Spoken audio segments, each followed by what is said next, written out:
అధ్యక్ష నా బాల్కొండ నియోజకవర్గం పూర్తిగా గ్రామీణ ప్రాంతం మొత్తం అధ్యక్ష అక్కడ 90% మంది మొత్తం వ్యవసాయం మీదనే ఆధారపడి ఉంటారు. మీ అందరికి ఇస్తాం. అయితే నా దగ్గర బాల్కొండ నియోజకవర్గంలో శ్రీరామ్ సాగర్ ప్రాజెక్టు ఉన్నది అధ్యక్ష. అయితే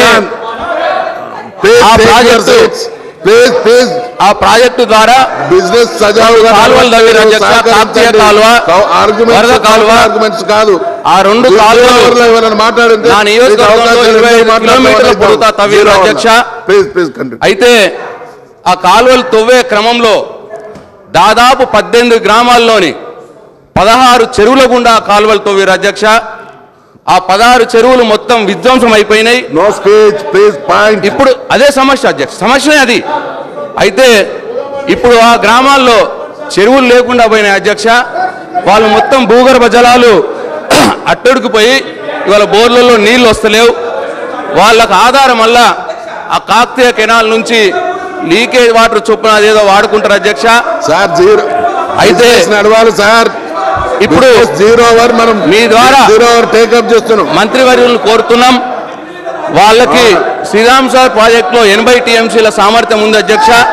దాంట్లో నుంచి ఒక 5 టీఎంసీల నీళ్లు ఆ 18 గ్రామాల్లోని ఆ 16 చెరువులు పోగొట్టుకున్న రైతుల కోసం ఒక 5 టీఎంసీల నీళ్లు అధికారికంగా వాళ్ళ కేటాయించాలని మీ ద్వారా ఇరిగేషన్ మంత్రివర్యులు గారిని అభ్యర్థిస్తున్నాను అధ్యక్ష. అట్లనే ఇంకొక వైపు నా నియోజకవర్గంలో 88 గ్రామాలు ఉంటే 48 గ్రామాలు వాల్టా చట్టం కింద డార్క్ ఏరియాగా ప్రకటించారు అధ్యక్ష. ఆ 45 గ్రామాల్లో బోర్లు వేసుకోవటానికి కానీ లేదు బోర్లు వేసుకున్న కరెంటు కనెక్షన్ ఇవ్వటానికి కానీ వీలు లేకుండా పోయింది. మా రైతులంతా మొత్తం కమాండ్ ఏరియా అధ్యక్ష, బోర్ల మీదనే ఆధారపడి ఉంటారు. కాబట్టి ఎంత తొందరగా వీలైతే అంత తొందరగా ఆ వాల్టా చట్టాన్ని ఒకసారి సమీక్షించి మా రైతులకు న్యాయం చేయాలి, మళ్ళా గ్రౌండ్ వాటర్ రీసర్వే చేయించాలని చెప్పి మీ ద్వారా ఈ ప్రభుత్వాన్ని కోరుతున్నాను అధ్యక్ష.